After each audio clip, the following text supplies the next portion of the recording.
இந்த நிகழ்ச்சி amazing facts ஊழியத்தின் நண்பர்களால் உங்களிடம் கொண்டு வரப்பட்டிருக்கிறது.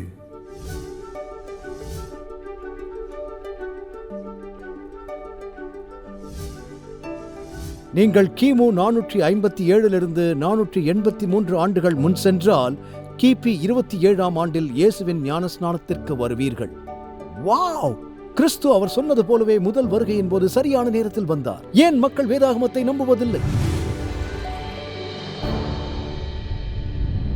இன்றிரவு நிகழ்ச்சியில் பரிசுத்த ஸ்தலத்தை குறித்தும் வேதாகமத்தில் உள்ள நீண்டகால தீர்க்க தரிசனத்தை குறித்தும் நான் நடத்திய ஆய்வுகளை இணைத்து அதை ஒரு தொகுப்பாக இன்றைய செய்தியில் நான் பேசப் போகிறேன். இன்றைய பாடம் எண் 11 பரிசுத்த ஸ்தலத்தை சுத்தம் செய்வதை பற்றி விவரிக்கிறது. இப்போது கேள்வி எண் 1க்கு செல்லப் போகிறோம்.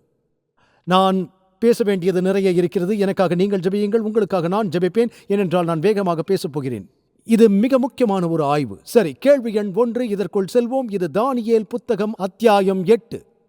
ஒரு தீர்க்க தரிசனத்தை அடிப்படையாக கொண்டது. அது சொல்லுகிறது, உங்கள் வேதாகமத்தை எடுத்துக் கொள்ளுங்கள், நாம் இதை பார்க்க வேண்டும். ஏனென்றால் நாம் கேள்விக்கு செல்வதற்கு முன் குறைந்தபட்சம் இதை ஒருமுறை வாசிக்க வேண்டும். தானியேல் 8:1. தானியேல் ஆகிய எனக்கு முதலில் காண்பிக்கப்பட்ட தரிசனத்துக்கு பின்பு ராஜாவாகிய பெல்ஷாத்சார் ராஜ்யபாரம் பண்ணின 3ஆம் வருஷத்திலே வேறொரு தரிசனம் எனக்கு காண்பிக்கப்பட்டது. தரிசனத்திலே நான் கண்டது, நான் பார்க்கையில் 7ஆம் தேசத்தில் உள்ள சூசான் அரண்மனையில் இருந்தேன். அங்கே நான் ஊலா என்னும் ஆற்றங்கரையில் இருந்ததாக தரிசனத்திலே கண்டேன். நான் என் கண்களை ஏறெடுத்து பார்த்தேன். இதோ 2 கொம்புகளுள்ள ஒரு ஆட்டுக்கடா ஆற்றிற்கு முன்பாக நின்றது.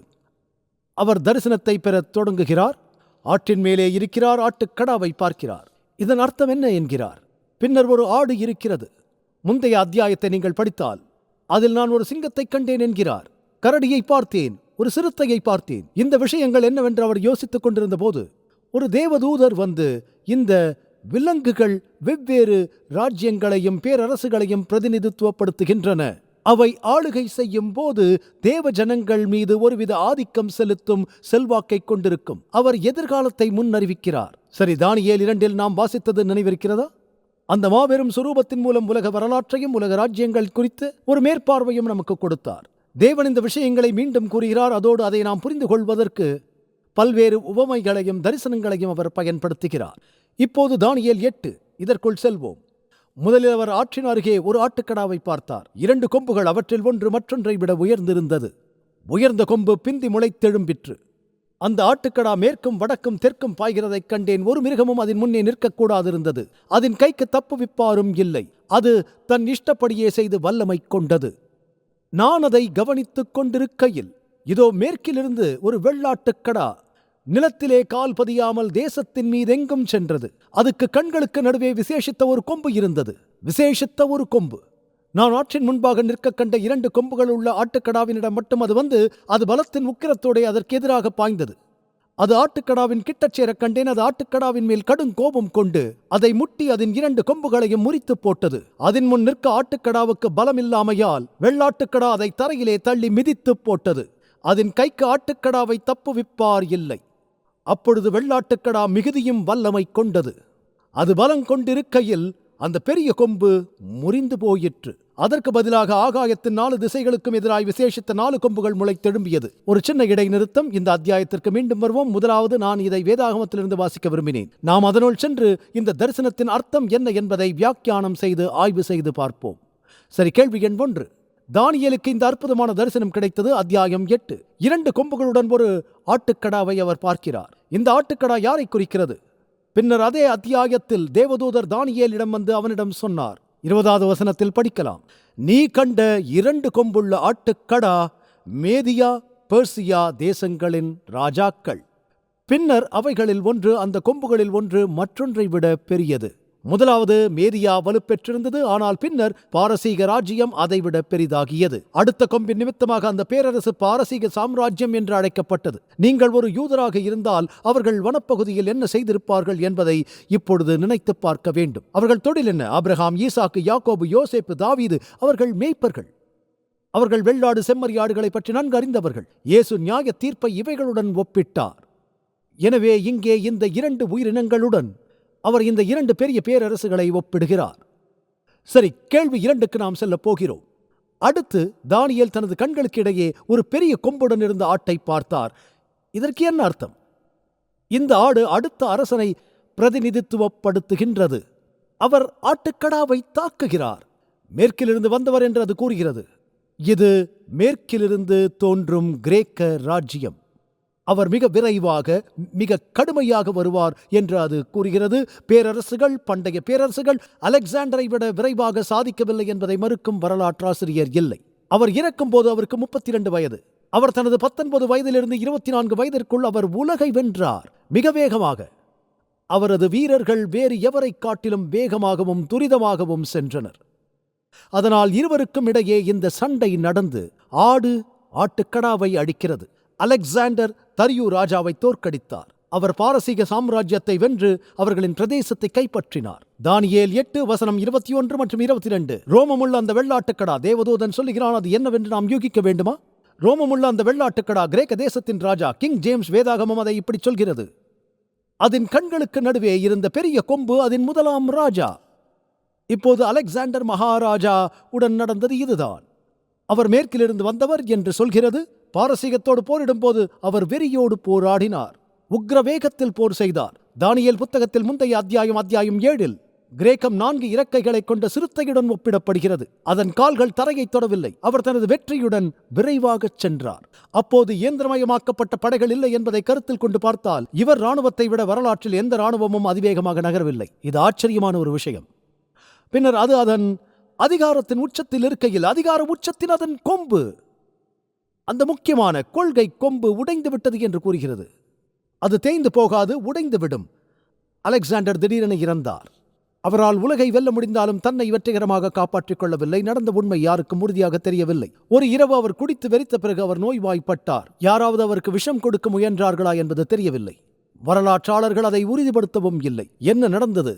அது மலேரியா காய்ச்சலா என்று அவர்களுக்கு தெரியாது. அது ஒருவித காய்ச்சலா, மதுவில் கலந்த விஷமா என்பது தெரியாது. ஆனால் அவர் மிகவும் இளம் வயதில் இறந்தார். அவர் மரணப்படுக்கையில் மனைவி கேட்டார் அவரிடம், உங்களிடத்தில் யார் ஆட்சி செய்வார்கள்? வலிமையானவர் என்றார் இவர். அதுதான் நடந்தது. நடக்கப் போகும் மாற்றத்தை குறித்து அடுத்த பகுதியில் வாசிக்கலாம். அது முறிந்து போன பின்பு அதற்கு பதிலாக 4 கொம்புகள் எழும்பினது. என்னவென்றால் அந்த ஜாதியிலே 4 ராஜ்யங்கள் எழும்பும். அலெக்சாண்டரின் 4 தம்பதிகள் பின்னர் அவரது பேரரசை 4 பகுதிகளாக பிரித்தனர். 4 பகுதிகளாக. பின்னர் அவர்கள் இறுதியில் தங்களுக்குள் சண்டையிடத் தொடங்கினர். ஆனால் கிரேக்க ராஜ்யம் பாரசீக ராஜ்யத்தை விட நீண்ட காலம் நீடித்தது. கேள்வி எண் 3. பிறகு நீங்கள் அதை தொடர்ந்து வாசிக்கும் போது அந்த 4 கொம்புகளிலிருந்து ஒரு சிறிய கொம்பு முளைக்கத் தொடங்குகிறது. அது மிகப்பெரிய சக்தியாக மாறுகிறது. இந்த சிறிய கொம்பு எந்த ராஜ்யத்தை குறிக்கிறது? கிறிஸ்துவின் காலத்தில் இதன் நிறைவை நீங்கள் காணலாம். கிரேக்க பேரரசுக்கு பின் எந்த ஒரு பேரரசு தோன்றியது தெரியுமா உங்களுக்கு? ரோம். அப்போஸ்தலர் 2:18. யூதர் எல்லோரும் ரோமாபுரியை விட்டு போகும்படி கிலவுதியுராயன் கட்டளையிட்டார். அவர் முழு சாம்ராஜ்யத்தின் மீது தனது கட்டுப்பாட்டை கொண்டிருந்தார். அந்த சமயத்தில் அவர் யூதர்கள் மீது சந்தேகப்பட்டு அவர்கள் வெளியேற வேண்டும் என்று கூறினார். எனவே இங்கு ஒரு ஆடு இருக்கிறது. இதை தொகுத்து பார்ப்போம். அந்த ஆளுமைக்கு சொந்தக்காரர் மாமன்னன் அலெக்சாண்டர். அது உடைந்து விட்டது. 4 ராஜ்யங்கள் உருவாகியது. 4 கொம்புகள், 4 பிரிவுகள். அலெக்சாண்டரின் 4 தளபதிகள் ஆண்டார்கள். பின்பு ஒரு சிறிய கொம்பு இவற்றிலிருந்து எழத் தொடங்கியது. இப்போது இந்த ஆளுமையை குறித்து ஒரு வித்தியாசத்தை நாம் பார்க்கிறோம். இதை நாம் கவனிக்க வேண்டும். ஏனென்றால் நாம் தொடர்ந்து வாசிக்கும் போது அது பின்னர் அந்தி கிறிஸ்துவின் ஆளுமையாக வளருவதை பார்க்கின்றோம். தானியேல் 7:8 வாசிக்கலாம்.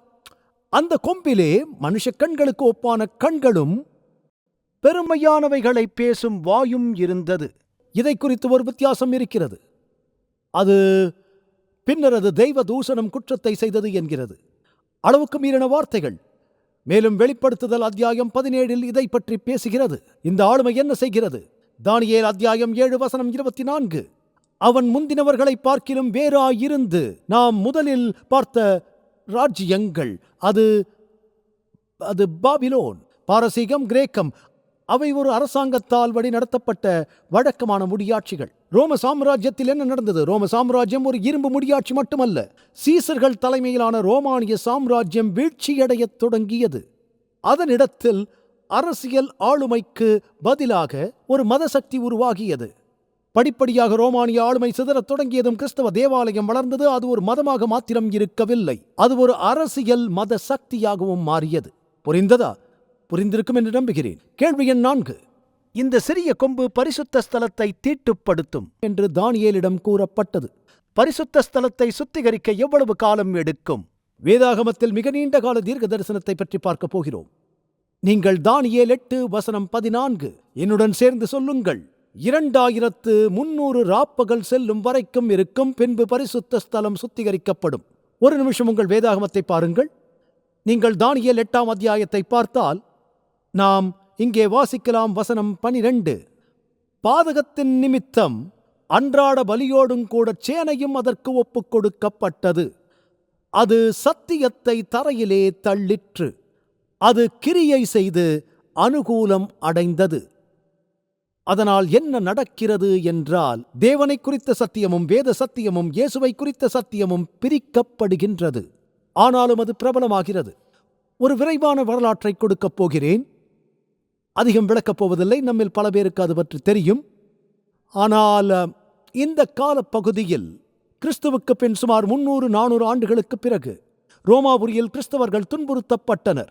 சிங்கங்களுக்கு உணவாக அளிக்கப்பட்டார்கள், இல்லையா? நான் ஒரு குழந்தையாக ஆச்சரியப்பட்டேன். அவர்கள் கிறிஸ்தவர்களை எப்படி எரித்தனர்! சிங்கங்களுக்கு உணவாக அளித்தனர். ரோமர்கள் அதை கேளிக்கையாக செய்தார்கள். பின்னர் திடீரென்று ரோமாபுரி கிறிஸ்தவத்தின் மையமாக மாறியது. கிறிஸ்தவர்கள் ஏற்றுக்கொள்ளப்படவில்லை, ஆனால் திடீரென்று அது கிறிஸ்தவ தலைநகரமாக ஆகிறது. நிச்சயமாக ஏதோ நடந்திருக்க வேண்டும். உண்மையில் கான்ஸ்டன்டைனின் மனமாற்றம் எப்படி நடந்தது, இதை பற்றி நான் பின்னர் கூறுவேன். ஒரு காலத்தில் ரிலீஜியோ இல்லிசிட்டா, அதாவது தடை செய்யப்பட்ட மதம், கிறிஸ்தவர்கள் துன்புறுத்தப்பட்டு தள்ளி வைக்கப்பட்டார்கள், கொல்லப்பட்டார்கள். கிறிஸ்தவர்கள் தலைமறைவானார்கள். கிறிஸ்தவம் அரசு மதமாக மாறியது. ஒரே இரவில் அதை நாகரிகமாக எண்ணினார்கள். கான்ஸ்டன்டைன் ஒரு கிறிஸ்தவராக மாறினார். என்ன நடந்தது என்றால், கிரேக்க ரோமானிய மதங்களிலிருந்து நிறைய பேர் திருச்சபைக்கு வரத் தொடங்கினார்கள். ஆனால் அவர்கள் முழுமையாக ரட்சிக்கப்படவில்லை. அவர்களுக்கு இயேசுவின் போதனைகள் தெரியாது. அவர்கள் பிற மத கருத்துக்களையும் இதனுடன் இணைக்க முயற்சித்தார்கள். தொடர்ந்து இணைந்திருங்கள் நண்பர்களே. இன்னும் சற்று நேரத்தில் தொடர்ந்து நம்முடைய செய்தியானது தொடரும். அமேசிங் ஃபேக்ட்ஸ் இங்கே இந்தியாவில் உங்களுக்கு ஒரு இலவச பரிசு கொடுக்க விரும்புகின்றது. உங்கள் இலவச பிரதியை பெற திரையில் உள்ள தொலைபேசி எண்ணை அழையுங்கள் அல்லது இணையதள முகவரியை அணுகுங்கள். இந்த அருமையான புத்தகத்தை நீங்கள் வாசித்த பின்பு நண்பர்களுடன் பகிர்ந்து கொள்ளுங்கள். இப்போது நாம் மறுபடியும் செய்திக்கு செல்வோம். இன்னும் பல அரிய கருத்துக்களை தேவ வார்த்தையிலிருந்து கற்றுக்கொள்வோம். நரகத்தை பற்றிய சத்தியங்களை குறித்து வேறொரு இரவில் நாம் தியானித்தோம். மக்கள் மரித்த பின்பு நேரடியாக நரகத்திற்கு செல்லவில்லை. நியாய தீர்ப்பு முடிந்து உயிர் தெழுதலுக்கு முன் நித்தியத்திற்கு எரியும் நரகத்திற்குள் உடனடியாக செல்ல மாட்டார்கள் என்றெல்லாம் சொல்லப்பட்டது. அது கிரேக்க புராணங்களிலிருந்து வந்த தவறான புரிதல், இல்லையா? உங்களுக்கு புரிந்ததா? உண்மையில் அக்னியும் கந்தகமுமான கடல் ஒன்று இருக்கிறது. நித்திய தண்டனை என்றொன்று இருக்கிறது. கிரேக்க புராணங்களில் பலவிதமான தவறான புரிதலும் அக்காலத்தில் வந்தது. பாவம் கழிய வேண்டும், அதற்கான துன்பத்தை அனுபவிக்கும் இடம் போன்ற கோட்பாடுகள் அறவே நிராகரிக்கப்பட்டுள்ளது. ஆபிரகாமின் மார்பில் அதற்காக காத்திருப்போம் என்பதும் நிராகரிக்கப்பட்டது. ஆகவே வேதாகமத்தில் இல்லாத பல உபதேசங்கள் நாம் கண்டறிந்தோம். சத்தியம் தரைக்கு வீசப்பட்டது. இனி 10 கட்டளைகளை கடைபிடிக்க தேவையில்லை என்ற எண்ணம். ஏனென்றால் நீங்கள் இயேசுவை ஏற்றுக்கொண்ட பின்பு அவருடைய கற்பனைகளை புறக்கணிக்கலாம் என்கிறார்கள். இந்த வேத சத்தியமும் தரையில் வீசப்பட்டது. அந்த காலகட்டத்தில் அனைத்து வகையான சாத்தியங்களும் சிதைந்து போக ஆரம்பித்தன. எனவே பரிசுத்த ஸ்தலத்தை எப்போது சுத்தம் செய்வது? சரி, கேள்வி எண் 5. இந்த சிறிய கொம்பாகிய ஆளுமை தேவ மக்களை துன்புறுத்துவதையும் சத்தியத்தை திரிப்பதையும் கண்ட தானியேல் எப்படி பதிலளித்தார்? தானியேல் தேவதூதனிடமிருந்து இந்த தரிசனத்தை பற்றிய தகவலை பெறும்போது அவர் தனது சொந்த மக்களுக்கு என்ன நடக்கிறது என்று பார்க்கின்றார். மேலும் தானியேல் 8:27 தானியேலாகிய நான் சோர்வடைந்து சில நாள் வியாதிக்கப்பட்டிருந்தேன் என்று கூறுகிறது. அவர் இப்போது சற்று வயதான மனிதர். 15-16 வயதில் பாபிலோனுக்கு வந்திருக்கலாம். 70 ஆண்டுகள் கடந்துவிட்டன. தனது 80களில் இருக்கிறார். ஒருவேளை இன்னும் வயதானவராக இருக்கலாம். மேலும் இந்த அந்தி கிறிஸ்துவின் ஆளுமையால் தேவ மக்கள் துன்புறுத்தப்படுவதை பற்றிய மிக கடுமையான பார்வை அவருக்கு இருந்தது. அவர் மயக்கமடைந்தார். உடல்நிலை சரியில்லாமல் போனது. அவரால் அதை புரிந்து கொள்ள முடியவில்லை. ஆகவே தான் திரும்பி வந்து இந்த தீர்க்க தரிசனத்தை விளக்கி முடிக்க வேண்டும் என்பது தேவதூதருக்கு தெரியும். இது தானியேல் அத்தியாயம் 9 முடிகிறது. இப்போது நீங்கள் இதை புரிந்து கொள்ளுங்கள். அவர் பாபிலோனுக்கு சிறைபிடிக்கப்படுவதற்கு முன்பு தானியேல் ஒரு இளைஞன். உலகின் மிக அழகான கட்டிடம் அப்போது தாஜ்மஹால் அல்ல. அது தொங்கும் தோட்டங்களும் அல்ல. உலகின் மிக அழகான கட்டிடம் தாவீது கட்டிய பல மில்லியன் டாலர் மதிப்புள்ள கட்டிடம் ஆகும். தாவீது பணத்தை சேகரித்தார். மகன் சாலமன் கட்டுமானத்தை செய்தார். அதில் தங்க அறைகள் இருந்தன. உலகில் உள்ள எதை காட்டிலும் பெரிய வெண்கல தூண்களை கொண்டிருந்தது. பெயரிட்டனர் அந்த 2 தூண்கள் மிகப் பெரியவை. தானியேல் இந்த கம்பீரமான தேவாலயத்தை பார்த்து வளர்ந்த ஒரு சிறுவன். இது உலக அதிசயங்களில் ஒன்றாகும். வாழ்நாளில் அது அழிக்கப்பட்டது என்பதையும் அவர் அறிவார். அவர் பார்த்தார், தானியேல் மக்கள் தோற்கடிக்கப்படுவதை பார்த்தார். நகரம் அழிக்கப்பட்டது. ஜெருசலேம் தேவன் தேர்ந்தெடுத்த இடம், தாவீது ஆட்சி செய்த இடம். அவர்கள் அடிமைகளாக சிதறடிக்கப்பட்டனர், பலர் கொல்லப்பட்டனர். மற்றும் பாபிலோனில் இருந்த 70 வருடங்கள் தானியேலின் இதயம் இயங்கியது. மேசியா எப்போது வருவார்? தாவீதின் குமாரன் எப்போது வருவார்? நாம் எப்போது ஜெருசலேமுக்கு திரும்புவோம்? தானியேல் 9 ஆரம்பத்தில் தானியேல் வேதாகமத்தை வாசிக்கிறார் என்று அது கூறுகிறது. நம்மிடமுள்ள அதே பைபிள் அவரிடம் அன்று இல்லை. ஆனால் அவரிடம் எரேமியா, எசாயா, தாவீது ஆகியோரின் தீர்க்க தரிசனங்கள் இருந்தன. தானியேல் எரேமியாவின் தீர்க்க தரிசனத்தை வாசிக்கிறார். 9ஆம் அத்தியாயத்தில் சொல்கிறார், தேவஜனங்கள் திரும்பி வர 70 ஆண்டுகள் ஆகும் என்று எரேமியா சொல்வதை தானியேல் உணர்ந்தார். ஆண்டவரே, 70 ஆண்டுகள் முடிந்துவிட்டன. பாரசீக மன்னர் ஆண்டு கொண்டிருக்கிறார். நாங்கள் எப்பொழுது வீட்டிற்கு செல்வோம்? அவர் ஜெபிக்கும் போது காபிரியேல் தூதன் அவரிடம் வந்து, தானியேலே, நான் தரிசனத்தை பற்றி உங்களுக்கு புரிதல் கொடுக்க வந்தேன் என்று கூறுகிறார். இங்கே உங்களிடம் உள்ளது. அவன் கூறினான், நீ வேண்டிக் கொள்ளத் தொடங்கின போதே கட்டளை வெளிப்பட்டது. நான் அதை அறிவிக்க வந்தேன். தேவதூதன் தூதனாகிய காபிரியேல் தரிசனத்தை விளக்க வந்துள்ளார். தரிசனம் என்ன? அவர் அத்தியாயம் 8 அந்த தரிசனத்தை காண்கின்றார். அவர் மயங்கி விழுந்து விட்டார். எனவே இதுதான் உண்மையில் மேசியாவின் வருகையை அறிமுகப்படுத்துகிறது, இயேசுவின் முதல் வருகை. கேள்வி எண் 6. அடுத்த அத்தியாயத்தில் தேவதூதர் தீர்க்க தரிசனத்தை இன்னும் விரிவாக விளக்குகிறார். அந்த தரிசனத்தில் முதலில் விவரிக்கப்படாத கால அளவு எவ்வளவு? பைபிள்களை எடுத்துக்கொள்ளுங்கள். என்னுடன் தானியேல் 9:23 திருப்புங்கள். ஆதலால் நீ வேண்டிக் கொள்ளத் தொடங்கின போதே கட்டளை வெளிப்பட்டது. நான் அதை அறிவிக்க வந்தேன். நீ மிகவும் பிரியமானவன். தேவதூதர்கள் ஏன் அவசரத்தில் இருக்கிறார்கள்? தானியேல் செய்த பிரார்த்தனையின் ஆரம்பத்தில் காபிரியேல் அனுப்பப்பட்டார். தேவதூதர்கள் ஒளியின் வேகத்திலோ பயணிக்கவில்லை. அவர்கள் தூதர்களின் வேகத்தில் பயணிக்கிறார்கள். சிந்தனையின் வேகம் எப்படி இருந்தாலும் வேகமாக செல்கிறார்கள். அவர் பிரபஞ்சத்தை கடந்து செல்கிறார். நீ மிகவும் பிரியமானவன். ஆதலால் நீ வேண்டிக் கொள்ளத் தொடங்கின போதே கட்டளை வெளிப்பட்டது. நான் அதை அறிவிக்க வந்தேன். இப்போது சொல்லுகிற வார்த்தையை நீ கவனித்து கேட்டு தரிசனத்தை அறிந்து கொள். அத்தியாயம் 9 எந்த தரிசனமும் இல்லை. தேவதூதன் எந்த தரிசனத்தை பேசுகிறார்? அத்தியாயம் 8 வந்த தரிசனத்தின் விளக்கத்தை கொடுக்க முடியவில்லை. தானியேல் மயங்கி விழுந்து விட்டார், இல்லையா? புரிகிறதா? 70 வாரங்கள். இதோ வசனம், தானியேல் 9:24. உன் ஜனத்தின் மேல் 70 வாரங்கள் குறிக்கப்பட்டிருக்கிறது. தானியேலின் மக்கள் யார்? யூத தேசம். 70 வாரங்கள் அங்கு குறிக்கப்பட்டிருக்கிறது என்ற வார்த்தையின் அர்த்தம் முடிவு கெடு அல்லது ஒதுக்கீடு அல்லது எஞ்சியிருப்பது என்பதாகும். மேசியாவை உலகுக்கு அறிமுகப்படுத்த உன் பரிசுத்த நகரத்தின் மேலும் மீறுதலை தவிர்க்கிறதற்கும் பாவங்களை தொலைக்கிறதற்கும் பாவத்திற்கான இறுதி பலி வழங்கப்படும். அக்கிரமத்தை நிவர்த்தி பண்ணுகிறதற்கும் நித்திய நீதியை வருவிக்கிறதற்கும் அந்த கிறிஸ்துவே அந்த நித்திய நீதியை கொண்டு வருகிறார்.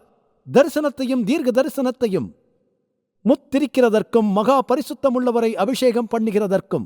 கிறிஸ்து என்ற வார்த்தையின் அர்த்தம் என்ன என்று தெரியுமா? அபிஷேகம் செய்யப்பட்டவர். மேசியா என்ற வார்த்தையின் அர்த்தம் என்ன? அபிஷேகம் செய்யப்பட்டவர் என்ற எபிரேய பதம். தீர்க்கதரிசி சாமுவேல் தாவீதின் தலையில் எண்ணெயை ஊற்றிய போது அவருக்கு எண்ணெயினால் அபிஷேகம் செய்யப்பட்டது.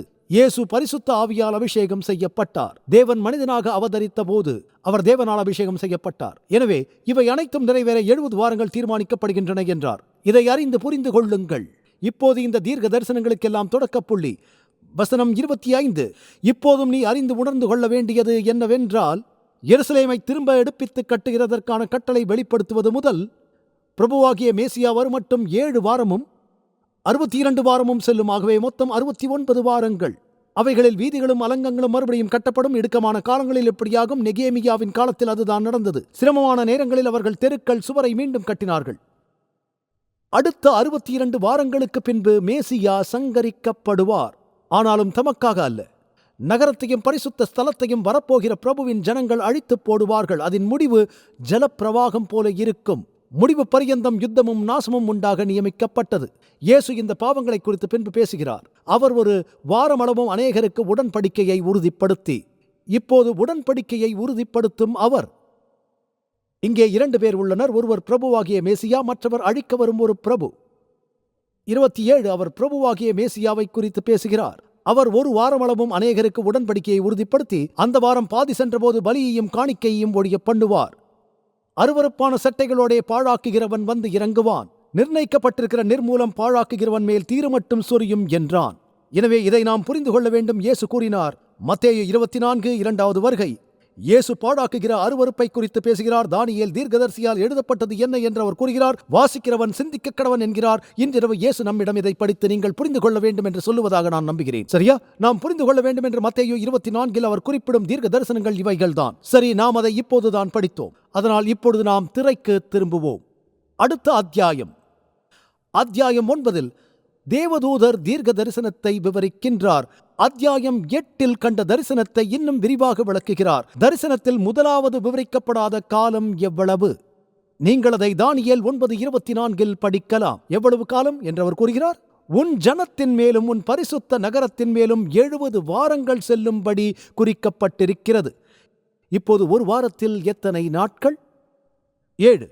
எப்போதும் அப்படித்தான். 70 வாரங்கள் என்றால் எத்தனை நாட்கள்? 7 முறை 7 என்பது 49. அது 490 இல்லையா?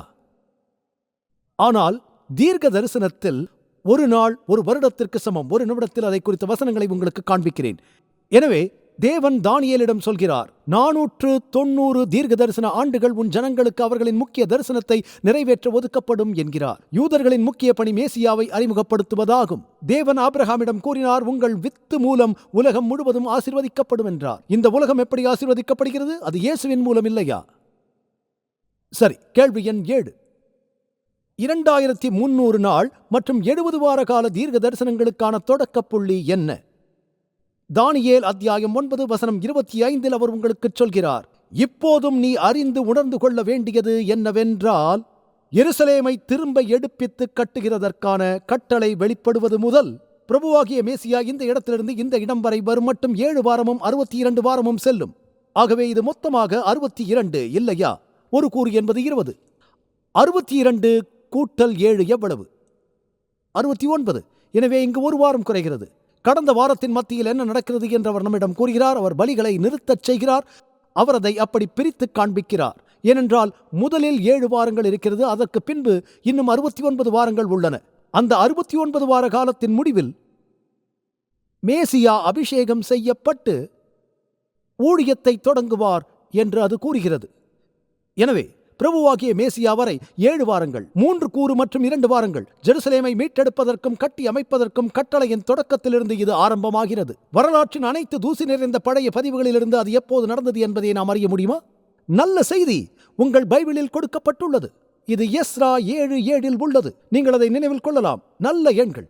எஸ்ரா 7:7 அர்த்தசஷ்டா ராஜாவின் கட்டளையின்படி அந்த ராஜா அவர்கள் திரும்பிச் செல்ல அனுமதிக்கும் ஒரு ஆணையை வழங்கினார். நகரத்தையும் சுவர்களையும் தேவாலயத்தையும் மீண்டும் கட்டலாம் என்று கூறப்பட்ட மிக முக்கியமான கட்டளை கிமு 457 கொடுக்கப்பட்டது. இது வரலாற்றில் மிகவும் தெளிவாக நிறுவப்பட்ட தேதி. இங்கு ஆரம்ப புள்ளியை பெற்றுள்ளோம். 457. மேசியா தனது ஊழியத்தை தொடங்குவதற்கு 69 வாரங்கள் எடுக்கும் என்று அவர் கூறுகிறார். முதலில் 7 வாரங்கள் இருக்கும். 49 வருடங்கள் அவர்கள் சிரமமான நேரத்தில் மத்தியில் தெருக்களையும் சுவரையும் கட்டிய பிறகு இன்னும் 62 வாரங்கள் இருக்கும். மொத்தம் 69 இல்லையா? நீங்கள் வேதாகம தீர்க்க தரிசனத்தை விளக்கும் போது நீங்கள் பயன்படுத்த வேண்டிய கொள்கை என்ன? ஒரு நாள் ஒரு வருடத்திற்கு சமம். அதை நமக்கு எடுத்துக்காட்டும் வசனங்கள் உள்ளது. எசேக்கியேல் 4:6. ஒவ்வொரு வருஷத்துக்கு பதிலாக ஒவ்வொரு நாளை உனக்கு கட்டளையிட்டேன். எண்ணாகமம் 14:34. ஒவ்வொரு நாள் ஒவ்வொரு வருஷமாக. இயேசுவும் இதை உறுதிப்படுத்தினார். அது லூக்கா 13 என்று நான் நினைக்கிறேன். அவர்கள் சொன்னார்கள், இயேசுவே நீங்கள் கவனமாக இருங்கள், யோவான் ஸ்நானகன் கைது செய்யப்பட்டார் என்றார்கள். இது இயேசு ஊழியத்தை ஆரம்பித்த 6 மாதங்களில் ஆனது. இயேசு சொன்னார், நான் இன்றைக்கும் நாளைக்கும் பிசாசுகளை துரத்தி வியாதி உள்ளவர்களை சொஸ்தமாக்கி 3ஆம் நாளில் நிறைவடைவேன் என்றார். அல்லது நிறைவு செய்வேன் என்று அந்த நரிக்கு சொல்லுங்கள் என்றார். இயேசு 3 நாட்கள் என்று கற்பிக்கவில்லை. அவர் இன்னும் 3 வருடங்கள் இருக்கிறது என்றார். ஒரு வருடம் என்றால் ஒரு நாள் என்ற கொள்கையை பயன்படுத்துகிறார். எனவே நீங்கள் இந்த தீர்க்க தரிசனங்களை விளக்கும் போது அதை புரிந்து கொள்வதற்கு ஒரே வழி இதுதான். இப்போது அது நடந்ததா? நாம் பார்ப்போம். தீர்க்க தரிசனத்தில் ஒரு நாள் ஒரு வருடத்திற்கு சமம். நீங்கள் கிமு 457 483 ஆண்டுகள் முன்பாக சென்றால் கிபி 27 இயேசுவின் ஞான ஸ்நானத்திற்கு வந்து விடுவீர்கள். நான் குகையில் இருந்தபோது இதை வாசித்தேன். அப்போது தீர்க்க தரிசனம் எவ்வளவு உண்மையானது என்பதை அறிந்து நான் துள்ளி குதித்தேன். என்னால் உட்கார்ந்திருக்க முடியவில்லை, அவ்வளவு உற்சாகமாக இருந்தேன். துள்ளி குதித்து தேவனை ஸ்தோத்தரித்தேன். நான் சொன்னேன், ஆஹா, கிறிஸ்து அவர் சொன்னது போலவே முதலாம் வருகையில் சரியான நேரத்தில் வந்தார். ஏனென்று மக்கள் வேதாகமத்தை நம்புவதில்லை. எனவே நாம் பார்த்த இந்த விஷயங்களை தொகுத்து வழங்கும்படி 2 அட்டவணைகளை இங்கே வைத்திருக்கிறோம். முதலில் நமக்கு அறிந்தது போல 457 முதல் நமக்கு 69 வாரங்கள் இருக்கிறது. அது அவருடைய ஞான ஸ்நானம் வரை 483 ஆண்டுகள் செல்லும். அது கிபி 27ஆம் வருடம். அது சரியான நேரத்தில் நிறைவேறியது. பின்னர் அது நமக்கு சொல்கிறது, 7 வாரமும் 62 வாரமும் சென்ற பிறகு மேசியா என்ன நடக்கும்? சங்கரிக்கப்படுவார். சங்கரிக்கப்படுவார், ஆனால் தமக்காக அல்ல. அவர் யாருக்காக சங்கரிக்கப்படுவார்? உங்களுக்காக, எனக்காக.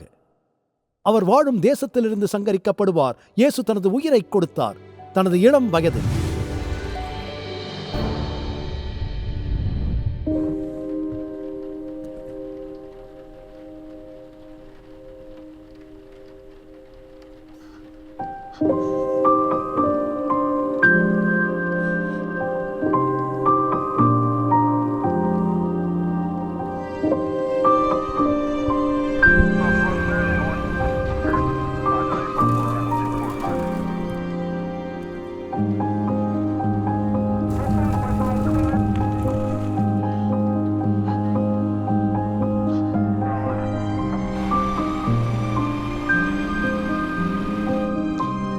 கூட்டம் ஒன்றாக கூடி வர முடியும். இனி வலி இல்லை, இனி காவல் நிலையம் இல்லை, இனி நோயும் இல்லை, மரணமும் இல்லை, துக்கமும் இல்லை.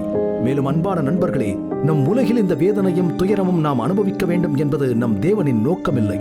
அவர் தனது சித்தமான யாவையும் நமக்கென வைத்து போயிருக்கிறார். சாந்த குணமுள்ளவர்கள் பாக்கியவான்கள். நான் பசியாய் இருந்தேன், நீங்கள் எனக்கு போஜனம் கொடுத்தீர்கள். மிகவும் சிறியவர்களாகிய இவர்களில் ஒருவனுக்கு, என் சகோதரா, எதை செய்யாதிருந்தீர்களோ அதை எனக்கே செய்யாதிருந்தீர்கள்.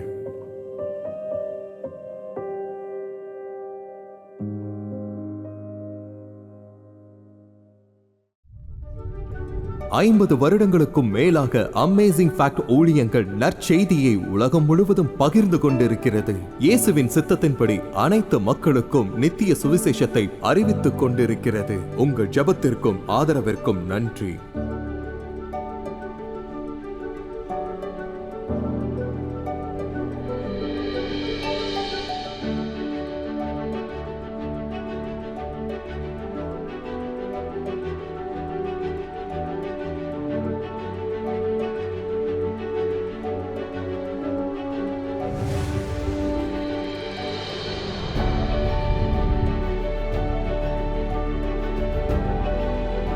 இன்றைய இலவச சலுகையை விண்ணப்பிக்க மறந்து விடாதீர்கள். அது நிச்சயம் ஆசீர்வாதமாக இருக்கும். உங்களது தொடர்ச்சியான ஆதரவுக்கு நன்றி. நாங்கள் இயேசு கிறிஸ்துவின் சுவிசேஷத்தை உலகெங்கிலும் கொண்டு செல்கிறதனால் நீங்கள் அடுத்த வாரம் இணைந்திருக்க உதவி செய்து கர்த்தருடைய வேத வார்த்தையில் மூழ்கி அற்புத உண்மைகளை ஆராயச் செய்வோம்.